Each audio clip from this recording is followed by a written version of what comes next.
Anyway. Hey, welcome. I'm Craig Bowser, and this is Lou. We're here to talk to you about security engineers and security engineering. So, standard disclaimer, the opinions are most likely ours, but definitely nobody else's. So I am Craig Bowser. I have been doing security for over 20 years, and I have a bunch of letters that I have earned or paid for. I've worked in the DC area in government and consulting, contracting type of environments. Married, got kids, I have boys, which means I have a full house and no food in the fridge. And so that's me. It's your turn. I know. All right. I was waiting for you to do the slide thing. Oh, no? Oh, that's right. Yeah, because my pictures might be a little bit more cuter than yours. Well, it is. Your kids are younger. Good afternoon. My name is Ludwig Goon. I go by Lou. I do have a Twitter handle known as Infiltrate. I was lucky to grab that one with the league speak. I've been in cybersecurity for about 10 years, but in IT in total, about going on 25 years. I've been primarily in the defense contractor industry. Recently moved over to security consulting with a known security consultant vendor. I do have some letters behind my name, and I'm really excited to come and talk to you guys about security engineers because, I don't, raise your hand when was the last time you had somebody talk to you about security engineering? I don't see any hands. Maybe one. All right. Okay. So, we're going to talk about security engineering. We're going to give you some frameworks. In fact, we're going to give you another framework because we love frameworks. We have the NIST framework. We have the minor attack framework. Yeah. So we're going to give you another one because you can't have enough frameworks. Exactly. Talking about the cybersecurity job market as it applies to security engineers.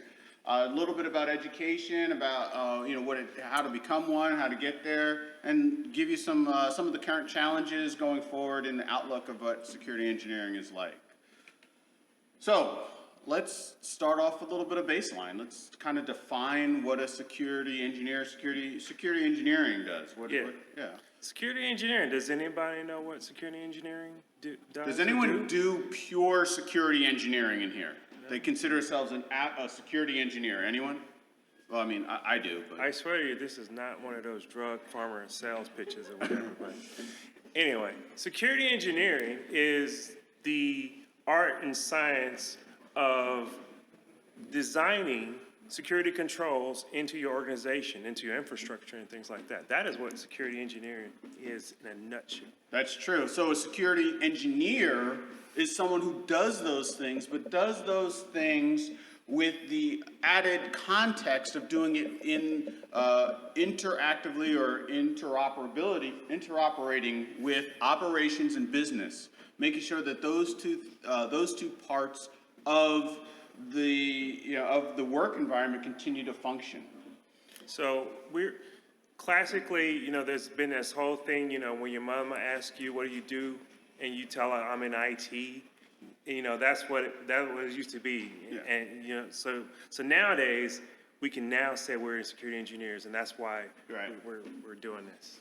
So let's talk a little bit about the history of where security engineering came from and why it tends to why we think it really needs to be viewed separately. All right, many of you been around a while, you know some of the history of this, but we're gonna do this in about 5 seconds, right, or maybe 25 seconds, but yeah. Yeah, so if you look at technology, you look at where we've been to in the early 1990s, at the beginning of the internet. If you look at where we are today with web and cloud, you can see with this slide that the progression of technology, the progression of everything accessing technology, also progress the threats and vulnerabilities and things that are happening in this world today. And that really is the nexus of how our cybersecurity industry really kind of formed and and morphed into what it is, where we have all these specialties: penetration testing, compliance. You know, we just had a guy in here talking about compliance and the software developers and web security and all those other things. And now we're reaching out into other things such as drones, such as ICS, even going up into space. So most of this represents that transition of technologies as we go based over the last 30 years. And I think what we want you guys to take away from this slide is the increase in the number of things that we in security have to be aware of and are responsible for. Right, as Lou said, back in the 90s, it was, you know, very simple, relatively, in the sense that you had maybe, you know, a couple viruses, some worms running around. You had your very simple websites and emails. You know, whereas today, you know, all those things are still around, but you've added all of these technologies, such as he already mentioned, and so now all of those things still have to work together. I remember when I was in the late 90s, I'm in the Air Force and I'm doing, what do we call it? Interoperability? Interoperability. I'm doing, making things efficient and working on going to Air Force bases. And we're doing troubleshooting and optimization at different bases. And going into a base and it's Windows NT4. I mean, some of you guys have no idea that Windows had an NT version. But, you know, that's what, you know, we're looking at their configuration and making it work better, but we're adding security in. So security is sort of part of your job. Now you have, as he said, all these specializations. I was talking to a friend just earlier today, and he says, you know, there are now up to, I think, 45 individual definitions of cybersecurity jobs, you know, that you can go into. Including cybersecurity, and so, phishing expert, right? Not the not you know, catch a fish, but catch a person. Gotcha. So how does security engineering, how does a career path flow? And this is from CyberSeek. This website's pretty interactive as far as just being able to kind of show, you know, progression of a career. I think the one thing I really want to say from this slide is that cybersecurity engineering is not an entry-level job. It's not designed to be, and we'll talk about more why that is the case. But you can see that you can go from where you start off on the left as so the beginner roles, so these entry-level positions you hear talked about of traditionally IT support, server administration, network administration. You know, these give you that foundation of understanding the environment, the enterprise, the networking, and then roll from there into, you know, more advanced positions such as cyber security specialist, incident response. You know, we can quibble over where these fall into the career path, but the point being that you move from there into perhaps more consultant penetration testing. But once you have all these sort of tasks under your belt, it gives you that contextual view of the environment that you can then really get into an architect or an engineer role, with the roles that you need to understand all these previous tasks, all these previous careers and previous views of the network to really apply. And don't worry about some of those numbers right there below, which have somewhat remaining consistent. We'll dive more into salaries later in the slide deck.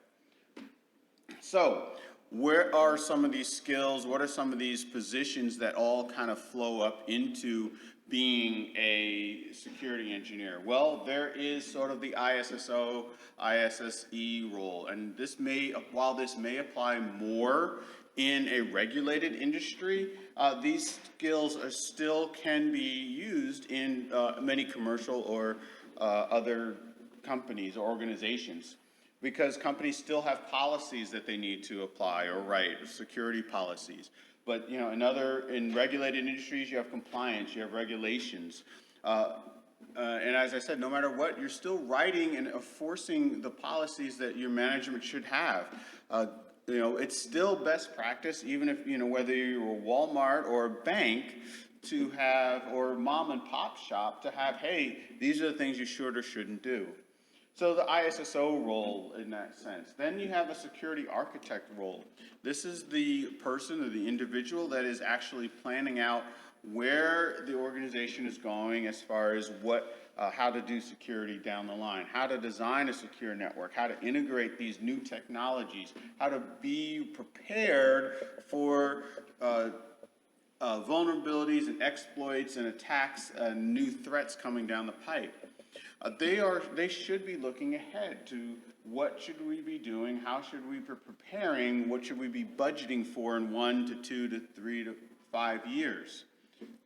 Then you have your basic analyst role. And this is the role we hear a lot of talk about because this encompasses things such as such as incident response, such as your SOC analyst, your eyes on glass type. And so this person is monitoring your state of your security posture. They're doing that response and investigation. And they're looking into incidents. But the other task, the other role that really boils up into a security engineer is the network person, the server admin, because this is the person that's building the infrastructure, maintaining the infrastructure, keeping it operational.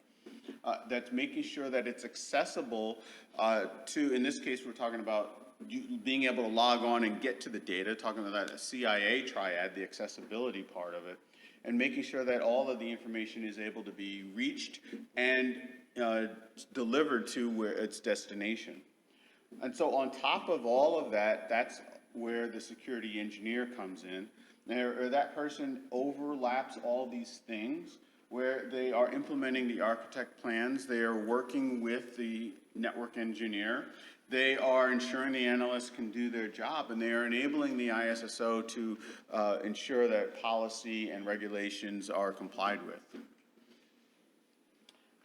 Requires some hard skills. These are the skills, these are the touchy-feely measurable things to be able to do your job. And so InfoSec, right, built right into the name. So the security engineers should be able to understand policies, understand what best practices are. They should know about and understand vulnerabilities and how things can exploit those vulnerabilities. They should be able to understand that how those things work, which leads right into knowing and understanding and even having some experience with attack and or defense tools. How are you designing your network to stop or detect, Metasploit or PowerSploit or any of the tools. Any of the exploits? Any of the exploits. A Bloodhound, yeah. Right? What are these tools? What do they do? And how do I know that they're being used or not used on my network? So this kind of hard skill is, obviously built into it. But then they should understand the server administration, because if you're an engineer and you're going to tell the ops person this is how we should build these servers to be secure, or work with the server administration, ops, and IT to build secure servers, you need to be able to speak their language and not just tell them, go secure that stuff. It's not. So speaking their language, understanding what operating systems do and how they work, how they actually need to be monitored and administered, understanding how authentication works, how web servers work, how the web platforms work, how databases work, understanding all of these things. Now, you don't have to be an expert in them, but you need to have that kind of minimal, be able to, again, speak the language. Then then the network administrator role, right? This is absolutely key. Understanding how your network works, from your protocols that are going across the network, TCP/IP, BGP, understanding just that communication layer is key to really being able to design that network, because you have to understand where your data is moving into and out of and across your network. Understanding the infrastructure for your routers, your switchers, your proxies, your firewalls, what's going on behind the scenes, what is the impact of just, deny all, acts, allow by exception, the date be, permit by exception. Boy, I'm screwing up my acronyms. Understanding that so you can talk to those things, so providing, because you're providing that guidance across the enterprise. And then finally, especially within the last 5-10 years, it's, as the move to cloud, especially in the last 2 years, has accelerated, understanding how that has impacted, how that changes your engineering and your design and the responsibility that you have of your network, because you've shifted where your data and where your processing happens. So what does that mean for the security and the monitoring of your network to allow your environment, to allow your team to continue to function? Now you talk about the soft skills. Guess what? As a security engineer, you're not going to be doing, a whole lot of sitting in front of a keyboard doing, coding in the dark corner of the room. You're going to be doing a lot of documentation. So writing is critical. So memos, emails, presentations, because you're going to be talking to people to say, hey, this is how we should do it and why we should do it. And you have to explain that. We are referenced several times, speaking the language to other people so that they are able to follow along why you're saying you should do X, Y, and Z. You need project management, time management skills, because you're going to be working on things that take time to implement, where you're migrating from this version of software to that version of software. You're going from on-prem to cloud. These are multi-step, multi-month, or multi-week tasks, and you need that project and time management skills to do so. People skills, you're going to be working on a team, you're going to be leading a team, you're going to be, or even if you're not on or leading a team, you're going to have to be working with other divisions who have other priorities. So you have to have that kind of people skills of diplomacy, performance under pressure, because these projects, these tasks will have visibility across the enterprise at a high level. So you need to be able to be diverse in who you're pulling in, and who you use, as well as, inclusion. And that is so interesting, because it's not just saying, hey, who am I going to hire, but it's who am I going to work with. Just because I don't like this person doesn't mean I can afford to ignore him to get my project done. Learning how to work with all sorts of people is key. Business skills, because you're going to present projects or propose projects, and you got to say, hey, you got to convince management, upper level management, why this project should be done. Why should we move to the cloud? Why should we buy that software? Why should we disable this protocol or this whole environment? Why should we turn off the data center in Wichita because we already have one in Ashburn, DC or something, Ashburn, Virginia. Yeah. Why should we do all that? Okay. The secret one in Ashburn. Yeah. Exactly. The one no one knows about.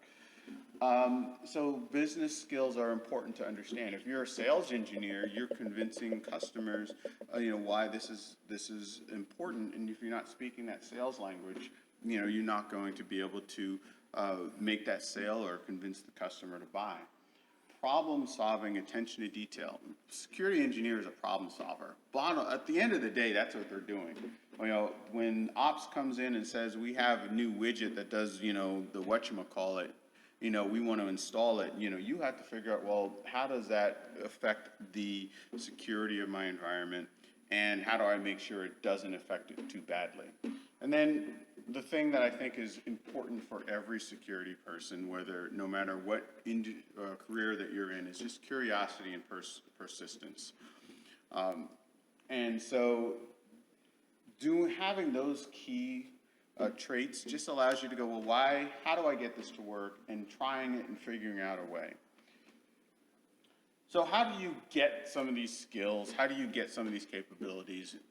Is there a single path? There's no single path. You guys know this. You've been in security, and you've talked to enough people. There's not a single path, but there are definitely options along the path to form your own destination. And so, today, what's interesting is that there are more colleges and more schools offering offering security and security training. Now, Both at the undergraduate and graduate level. right, and they vary, you know, in quality. Right. I think it'll take a few years to kind of shake out what should be taught at the undergraduate and at the graduate level. But as that happens, you know, there are those options that weren't around, you know, definitely not when I was going to school. But you know, this is a recent phenomenon, so we continue to see this growth. There are training companies, right? Most of us are very familiar with who SANS is, but there are others. Black Hills is building quite a bit of a curriculum of options to do training. Udemy, LinkedIn Learning, there are boot camps. When I was doing my research on this, I found a number of secure InfoSec boot camps. I can't speak to the quality of them, but I've got a lot of links that'll be at the end of these slides when we'll put out the slides and you can go through it. So there are a lot of these options for training. You can do vendor-specific training, absolutely. If your company or if your organization says you're going to manage this thing, first thing you should ask is, can I get training on that thing? And so vendors will very happily sell you training on that thing. So if you're lucky, some vendors will give you training for free. AWS and Google and Azure will absolutely train you for a lot of things for free because they can lock you into their environment. But that's not to say it's a bad thing, but take advantage of training, whether it's free or paid for, absolutely do. And then we all know that you're gonna have to do a lot of self-teaching, self-training. And so there's, you know, ways to do that. Coming to conferences like this, woo, thank you guys for coming. Thank you guys for attending our talk. But, you know, this is training. This is all good. It builds soft skills, you know, and gives you ideas to build hard skills. There is a website, which again we will have in the references, the National Initiative for Cybersecurity Careers and Studies, and I hate that title, but that's what it is. It's really hard, but they are great for understanding what skills you need for different positions.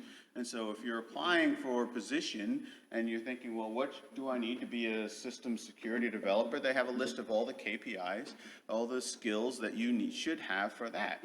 Great for employers to help build job descriptions as well. They actually don't have one for security engineer, but if you combine some of these, it does kind of flesh out. And then you can have certifications. There are a number of certs you can get that will help you. Now, we can debate all day long about whether or not a cert is a good thing or a bad thing and how good they are and how many you should have. I like to say I have just enough to get me past HR. That's my view of them. But they are there, and they absolutely can help.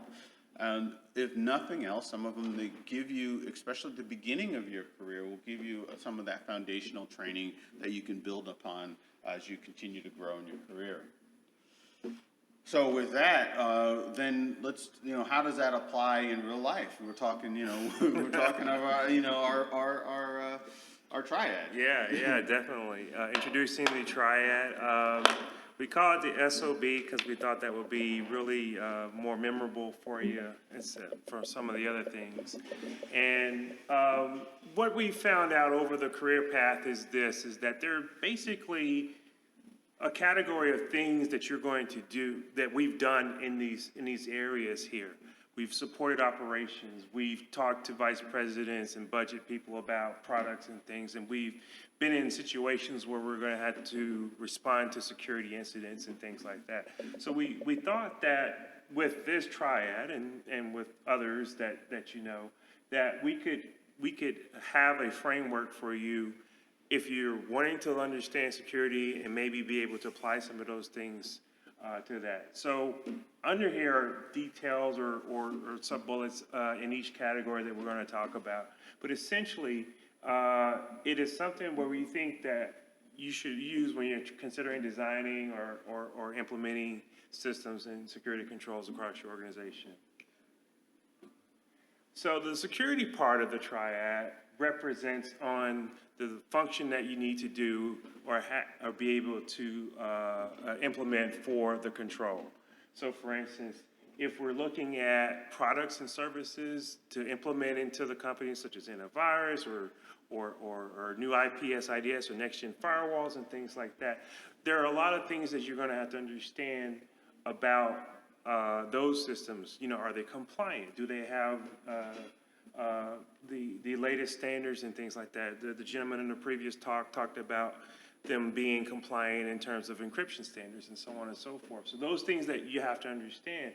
Are they best of breed? Are they top vendors or mid-tier vendors? Or are they, you know, next generation stuff that haven't been rated and things like that? But the main focus in this triad is, does it help me do my job better? Does it help me detect stuff better? Does it help me find stuff better, mitigate stuff? You know, what are those things that we do? What are those things that we need to have in this area to make our job better? Not necessarily difficult, but at least better.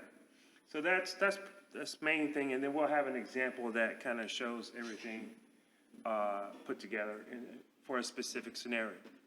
Then you talk about operations, and mainly here we're talking about supporting the business operations, the security operations, or any of the functioning parts of the organization that you're responsible for. You know, how much do we work with our operations teams and things like that?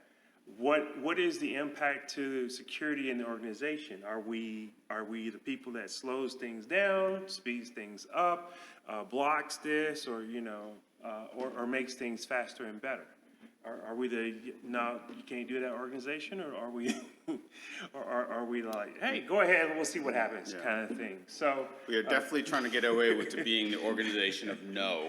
All right, it's like that. We need to leave that way in the past. And then finally, a key component of operations is understanding the entire organization and the structure of what you're trying to protect and secure. And finally, it's about the business. It's about making sure we're making money or making things happen or providing a service on a consistent basis. It's about the ability to understand how the security operations, how security in general is a business value. It's something that we can measure return on investment, that we can measure all these financial performance indicators. Because, like you said before, you might have to be in front of the C-level folks telling them why you need to spend $2 million on your new networking stack protocol and what's the benefits to the company going forward. Yeah. Right, and I think the other thing is, and it was mentioned during the panel this morning, is you don't want to be the friction in the business. And so we have to be aware of what the things we do. Does it impact profit, or does it impact, whatever the business goals are? We cannot, as security, be that friction, because without a good reason, that will get shot down. When I say a good reason, I don't mean a good reason that we think it's a good reason. I mean the business has to have a good reason to have any kind of friction. So we need to be cognizant of the tasks that we do and the things that we want, and its impact on the business goals. So with that, there are a lot of scenarios that we can talk about. Not hopefully a lot, but a fair amount of common day scenarios. And with this one, we chose to talk about attacks on the infrastructure. And you can, use your imagination to understand where we're going with this. It could be anything from local attacks, pipeline attacks, drone attacks, to war. Right? But the overall situation is that there's always something that's going on in your infrastructure that you need to be aware of, right? And if you're going to take that and apply this framework to it, you can see that there are several categories that you can kind of, begin to work on your solutions to your problems, right? So for the security side of the infrastructure attacks, we're looking at, do we have an increased attack surface? we're not just confined to the network anymore. We're now going social. We're going, you know, IOCs and devices and all kinds of other things that are maybe outside the perimeter of the company. You know, does this affect our ability to mitigate things, to detect and mitigate and respond and contain? And what technology improvements do we need to have in this area? You know, because, you know, your old Palo Alto may not be able to do all this stuff, or you may have to get a web application firewall, or you may have to look at maybe getting some kind of external news service, such as, extra hops, things like that.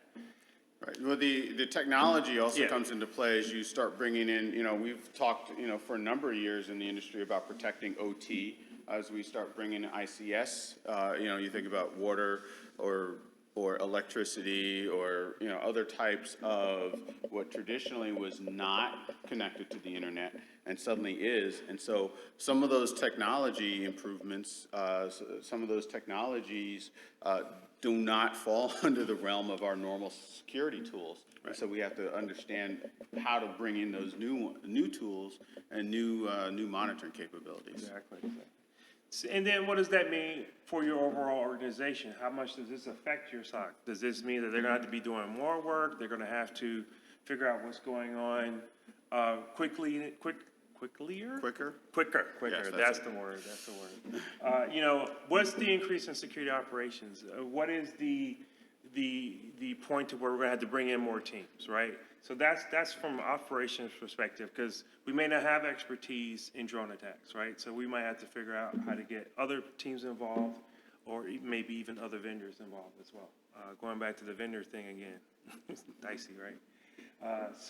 And then finally, you know, at some point, you know, the business is aware of what's going on, and they want to be able to understand how this is affecting, how attacks on their infrastructure are affecting their business. Will it affect resource constraints?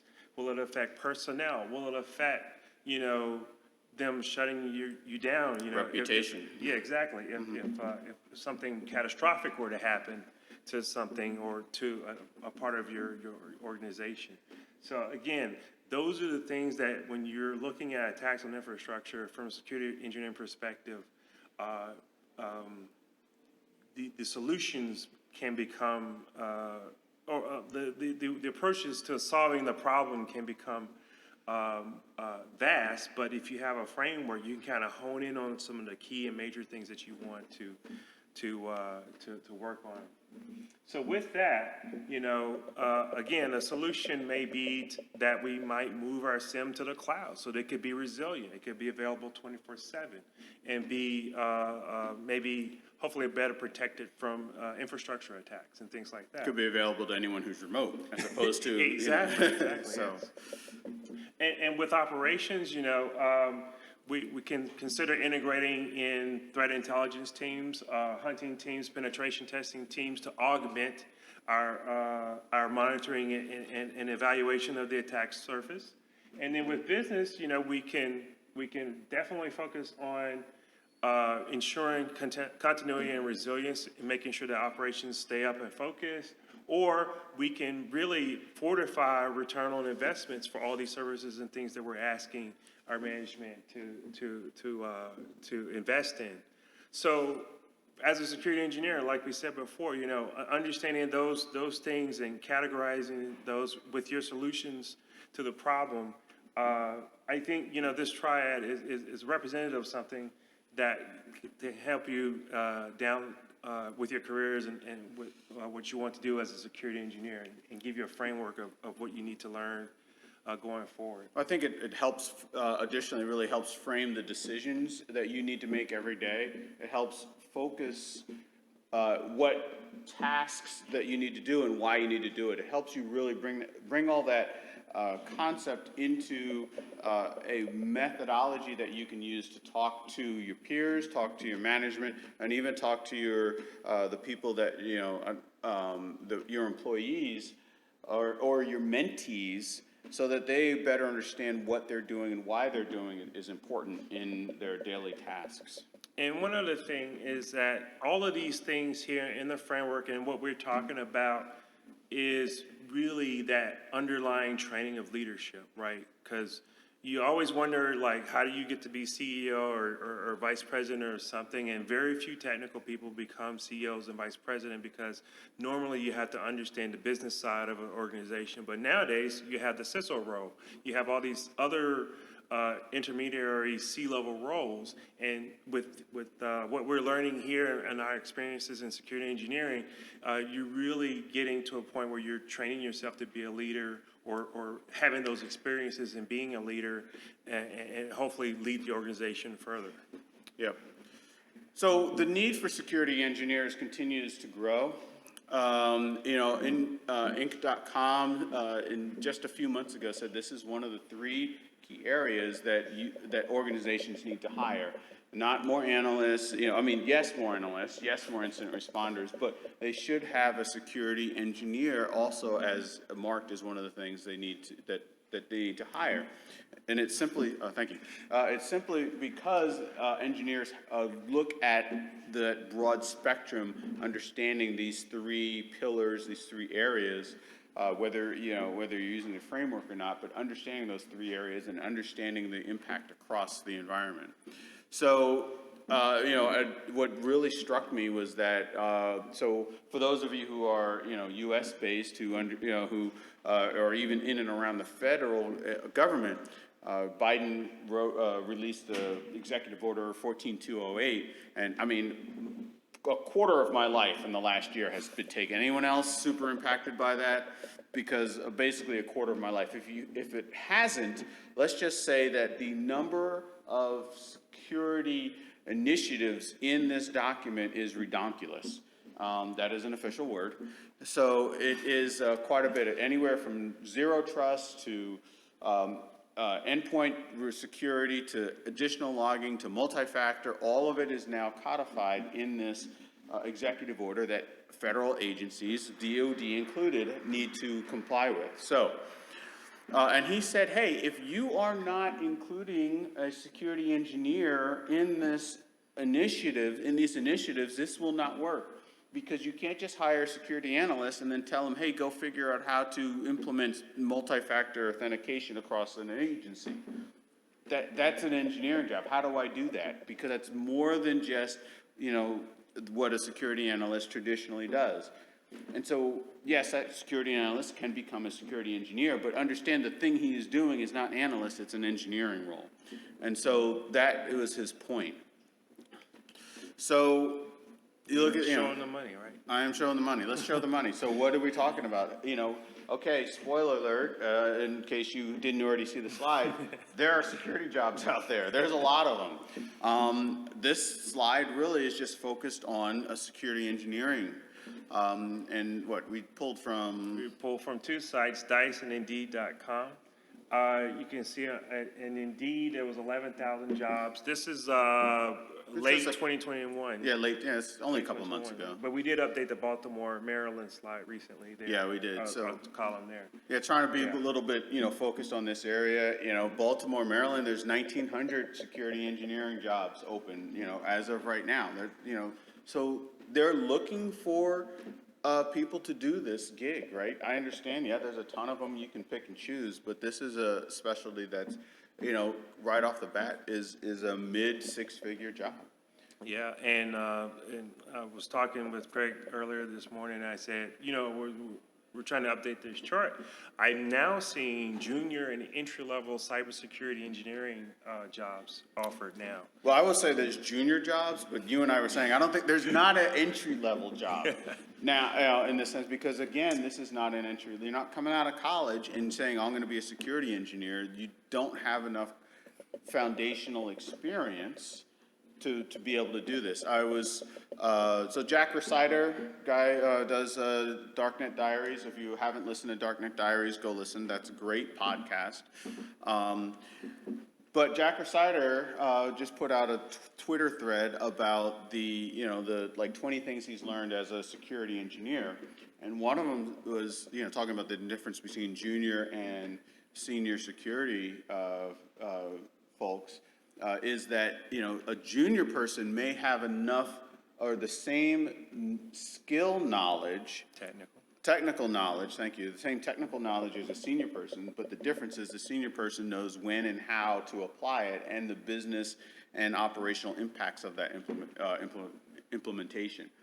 So it's really, that's the concept. And so, sure, you can come out of college having the right skills, but it just don't have that, life experience to know when and how to apply that stuff.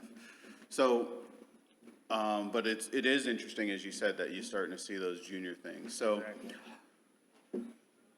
just, reminder, hey, COVID-19 has, impacted everything, right? Yeah, So, exactly. work from home, telework, this impacts, how we design and implement security across the board. I'm pretty sure a lot of you had to augment your VPN and Zoom communications and infrastructures for Right. the last couple of years. So what's next? Presidential order is still in effect. It's halfway through. It's still going on. And we're going to see the repercussions of that for years. Zero trust, automation, all of this revolves engineering. Yeah, automation is our topical word for machine learning stuff and data analytics. So An automated response. an automated response. So when the robots take over, cybersecurity jobs, Sorry? will be out there.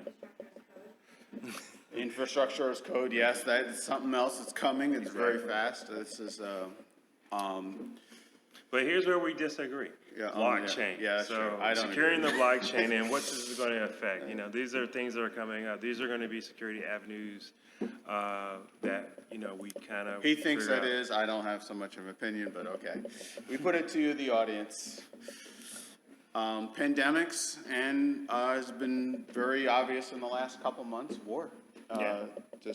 These are things that we are going to have to engineer to protect. Exactly. One of the things about that is that there's a lot of story out there. There's a lot of people dealing with misinformation. There's a lot of people trying to protect not only their companies in Ukraine and related, but they're also trying to train up even the IT people to help defend those lines. So a very good point about, how security engineering is very reactive to situations and things like that. Mm-hmm. You wanted to give that dedication. Yeah. Oh, okay.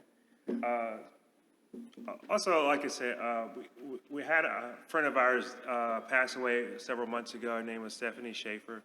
I just wanted to give her a dedicate this talk to her. She was a big force in security and engineering. I worked with her for several years, and she was very an advocate of women in cybersecurity. So I just wanted to say that piece. But thank you for allowing us to come and talk to you today. Right. And there's our contact information. You can reach out to us at any time. These slides will be posted if they're not posted already. This is a bit of an update from our previous time we did this. Yep. And one of the reasons we want to make sure we post these slides is because we have a crap ton of of stuff. So with that, we'll take any questions. We got time for some questions. So. Yes. Unless you're all visibly or audibly or intellectually stunned about security engineering. There is yes, ma'am. All right. So I actually already work within the space with cloud security engineering architecture. Mm-hmm. But I have a lot of kind of mentors and friends who are always looking to get into the engineering side. And I think the most common question you might be able to help answer is, what are the best kinds of IT skills? If someone's already in an IT position, what kind of skills should they focus on before trying to transition? So what are the best IT skills for people who want to come into security engineering? You go. So I think, that goes back to the slide where I talked about those different skill sets. So understanding, operating systems and what a server administrator does and how to build domains, so having a solid understanding of that. I'm not saying expert, right? Because there is no way I'm an expert in building an AD. I know just enough to build one, but if Trimark came in there, they would laugh me out the room. So I know enough to how to build one. So server administration, network administration, absolutely. Understanding how routers and switches and firewalls and work, how the network transport protocols work, and basic understanding of just pulling apart TCP/IP packets and how those flow, DNS, HTTP, understanding those protocols, and then obviously having a really good, if anything you want to be deep in knowledge on of everything, it's the security skills, understanding attack and defense, and understanding exploits and vulnerabilities, why and how, and understanding what the heck a buffer overflow is, and all of those things, as privilege escalations. So those are the things that you really should have that kind of knowledge of. And now I did tag on this cloud as well, and that's important too, because there's a whole shift. And so again, having good understandings of server, cloud, and network, and a deep understanding of security. If you can throw in some policy and understanding and compliance and regulation understanding, that's good. But I'm not going to say it's required, but it's good because it gives that rounded ability. So that's where I would that's where I would look to. And, if they're weak in any one of those, I would build it up there. I would add to that, you should also explore parallel. So for instance, if you've been a person who was an application, maybe you did some kind of business application or something like that, you might parallel to software development, or you might parallel to database management or something like that, or some products where you can analyze what's going on under the realm. A lot of people who solve problems mostly end up becoming penetration testers until they get tired of things like that. I don't know. I became a security engineer. So. But because of that, because a lot of people would see security engineers like, oh, this is a thing you have to have 15, 20 years of experience to be. I need something that I have my current IT skill sets, and I want to go, kind of move into that. So always look for parallels. Like, what are you doing now, and what is the parallel thing that you can do just to get into the barrier, and then you can elevate from there. Yep. Cool. Thank you. Great question. Yes, sir. These days, companies seem to be outsourcing more of their security services. Yes. So how does a security engineer himself, what kind of skills will help you to be able to fit in? Okay, let me Yeah, sure. repeat them. So the question is, it seems that a lot of companies are outsourcing their security services.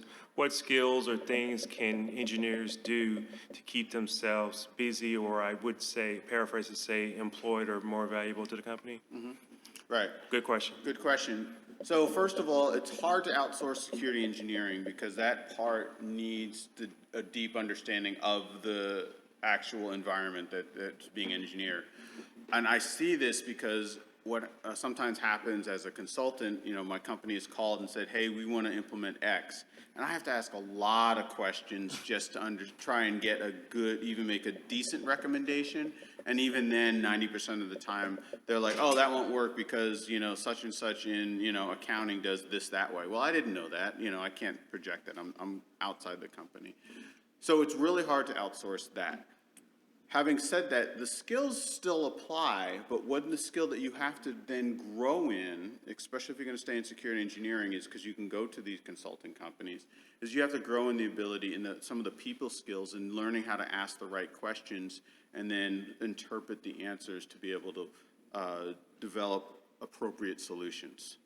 And so that's a challenging thing. I mean, I've been working on that for 2 years as in this new role, as I came out of government contracting and into this more salesy role.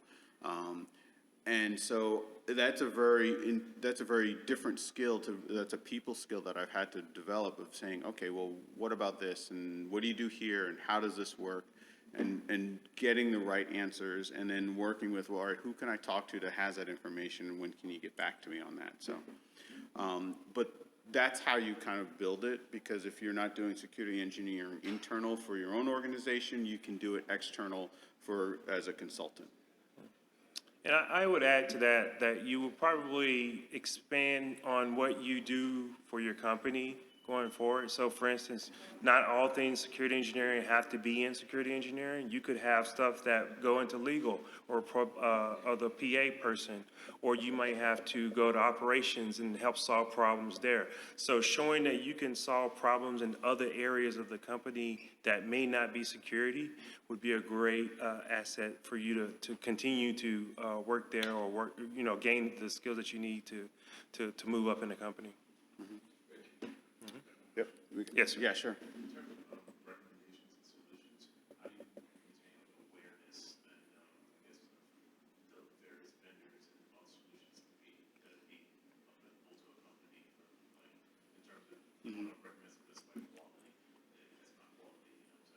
Cool.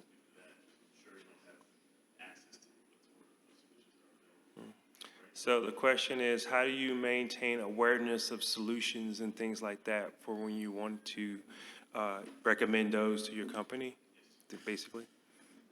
Well, so sometimes you get lucky and work for a vendor that has like 500, or a company that has like 500 partners. But other times, so Twitter helps. Blogs, just reading security magazines. Sometimes, honestly, I just Google. I just Google recommended, EDRs, and then I just skim through the bazillion articles that I get back. And what in today's world, sometimes I have to go, okay, if it shows up on 8 lists that are semi-independent, because you got to be careful of sources. But if they show up on 8 semi-independent lists, then okay, I'm going to say that they're probably okay. And then I start narrowing it down. So it takes a lot of that kind of digging in, and sometimes it's a just-in-time thing because your company says, "Oh, we need an XDR," and you're like, "I've never heard of this thing," and so now you're quickly doing research on that. So part of it is knowing how to do research and gather information in a very time-efficient manner. So I didn't put that in there, but research is definitely something I do a lot. I'd add to that product evaluations. I know. I'd add to that product evaluations and making sure that, like, if you're really strong in one product, that you can compare the capabilities and inaccuracies of that product with the other ones to see if you can determine that. So doing product evaluations is, because a lot of times a lot of vendors will allow you to try something out for free or whatever, and you can definitely do that. So the other thing I would recommend also, look at the certifications such as, I forget, it's like the J.D. Power Associates of Cybersecurity Products or whatever. There's some standards out there, Gartner and things like that, that can also help you with your research with that. But definitely those kinds of things of, like you said, keeping abreast of what's on in social media, what's going on in technology Coming to cons. areas. Yeah, coming to cons, looking at who's Talking to the people. vendors and things like that. That's a good way of doing that as well. All right. Quick, one last one, I think. One last No? question. No? Get a free Coke can of Starlight, Coke Starlight? No? That Because just that stuff sounds is horrible. good. It's No. really good.